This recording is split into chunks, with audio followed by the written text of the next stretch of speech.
तुम्ही तरुणांना काय संदेश द्याल? मी कायम उदाहरण सांगत असतो. तुम्ही बघा, हे बसलेले यांना सुद्धा विचारा, आपण महात्मा गांधीची जयंती कधी साजरी करतो? तर लोक पटकन उत्तर देतात.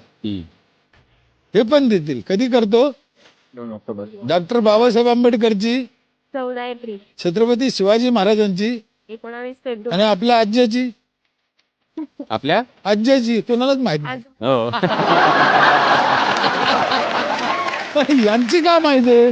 वास्तविक आज्याने आम्हाला जमीन ठेवलं, आज्याने वाडा दिला, आज्याने लग्न केलं. आठवणीत कोण पाहिजे? आज्या. असं नाही झालं. का नाही झालं मग? आम्हाला डॉक्टर बाबासाहेब आंबेडकर आठवणीत राहिले, छत्रपती शिवाजी महाराज आठवणीत राहिले, महात्मा गांधी आठवणीत राहिले. त्याचं कारण त्यांनी समाजासाठी काम केलं, समाजासाठी आयुष्य वेचलं, म्हणून समाजाने आठवणीत ठेवलं.